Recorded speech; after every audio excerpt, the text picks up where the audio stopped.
वर्ग आगे आएगा तो बिहार का कोई मुकाबला करेगा। इसी तरह से अल्पसंख्यक समाज के लिए, अति पिछड़े वर्ग के लिए, दलित महादलित के लिए हम लोग करने की कोशिश कर रहे हैं और सबों के लिए करने की कोशिश कर रहे हैं। तब होगा कि हमारा देखते ही देखते मौन क्रांति हो रही है और तेजी से लोग शिक्षा के क्षेत्र में आगे बढ़े। तो जब हाई स्कूल तक की पढ़ाई, प्लस 2 तक की पढ़ाई होगी तो कॉलेज से डिमांड और बढ़ेगा। तो हमें इसके लिए भी तैयारी करनी। तो हम तो चाहते हैं कि और विकास हो। एन कॉलेज का ही विकास नहीं हो, एन कॉलेज जैसे और कॉलेज बने और कॉलेज खुले ताकि पढ़ाई का पुख्ता इंतजाम।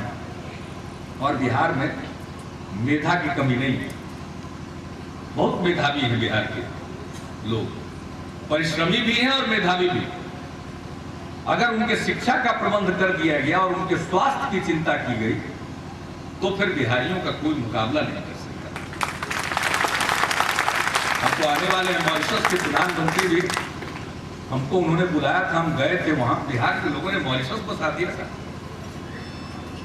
क्या बिहारियों में दम है, कितनी कठिन यात्रा करके वहां पहुंच गए मॉरिशस, हिंद महासागर को चीरते हुए। तो बिहारियों में तो इतना दम है, जहां चले जाइए बिहारी आपको मिल जाएंगे। मेरा अपना तजुर्बा है, सांसद के रूप में और केंद्रीय मंत्री के रूप में यह तजुर्बा रहा। देश के किसी हिस्से में मैं गया, वहां हमको बिहारी मिले। तो बिहारी तो चारों तरफ फैले हुए हैं, इतनी उनमें ऊर्जा है, इतनी शक्ति है, इतनी प्रतिभा।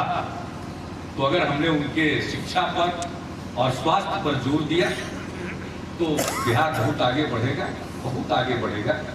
और मुझको पक्का विश्वास है कि बिहारी कहलाना अपमान नहीं, बिहारी कहलाना शान का विषय होगा। इस प्रकार से बिहार के निर्माण में आप सब लोगों का सहयोग मिले और बहुत अच्छा लगता है। शिक्षकों और छात्र छात्राओं के बीच में आकर आप सब लोगों के बल पर ही बिहार का भविष्य टिका हुआ है और मुझको तो बिहार का भविष्य उज्जवल दिखाई पड़ता है। थोड़ी बहुत राजनीति चलती है, अब आजकल हम काम कर रहे हैं तो कुछ बाधा उत्पन्न की जा रही है। मैं अभी सार्वजनिक तौर पर उन विषयों में नहीं जाऊंगा। जब मैं कन्विंस्ड हो जाऊंगा पूरे तौर पर कि हाँ अड़ंगा लगाया जा रहा है तो हम खुलकर अपनी बात को रखेंगे। लेकिन आप सबसे यही उम्मीद है कि आप अपने कर्तव्य को पूरे तौर पर निभाइए और आपका आज का कर्तव्य है जो आप शिक्षा की आराधना कर रहे हैं वही कीजिए। और दुनिया तो ज्ञान की है, लाठी की दुनिया नहीं। नारा लगा के चले गए, लाठी में तेल पिलवा और हम कहते हैं कलम में स्याही डालना सीखो, कलम में स्याही डालना सीखो, लाठी में तेल डालने का जमाना नहीं है। पढ़ने लिखने का जमाना। पढ़िए, ऊंचाई पर जाइए। दुनिया कहाँ से कहाँ पहुंच रही है। हम भी चांद पर पहुंचने का सपना देख रहे हैं, जल्दी पहुंचे। हम चाहते हैं मुल्क हमारा विकसित हो।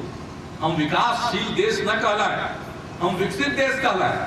और बिहार भी पिछड़ा प्रदेश नहीं कहलाए, विकसित प्रदेश कहलाए। और 2015 तक हम बिहार को विकसित प्रदेश बनाकर दम लेंगे। यही संकल्प हम सब लोगों ने व्यक्त किया है तत्कालीन राष्ट्रपति डॉक्टर कलाम साहब के साथ। तो उस सपने को साकार करना। कलाम साहब भी आ रहे हैं 8-9 फरवरी को। हमने उनको निमंत्रित किया है। नालंदा अंतर्राष्ट्रीय विश्वविद्यालय के विजिटर हैं वो, इस नाते वो आएंगे, पटना आएंगे, नालंदा भी जाएंगे और फिर एक माहौल और एक वातावरण बनेगा। हमने उनसे प्रार्थना की है कि आप ऐसा रास्ता बताइए कि हमको चाहते हैं कि जल्दी से जल्दी 1 साल के अंदर नालंदा अंतर्राष्ट्रीय विश्वविद्यालय में एकेडमिक एक्टिविटी शुरू हो जाए। और उसके लिए जो कुछ भी करना है आपको जानकर के खुशी होगी।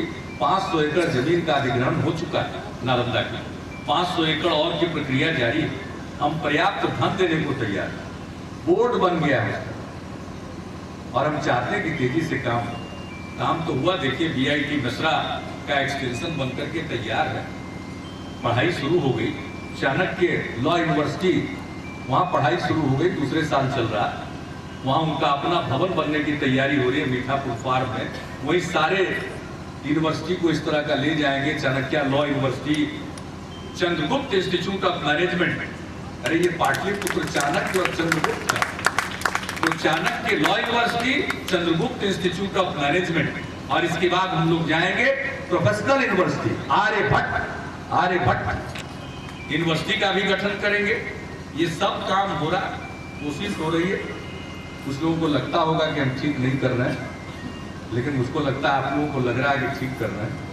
तो इन्हीं शब्दों के साथ आप सबका सहयोग मिले और सबके बल पर, सबके सहयोग के बल पर हम बिहार को आगे ले जाएंगे। हम सब मिलकर बिहार को आगे ले जाएंगे।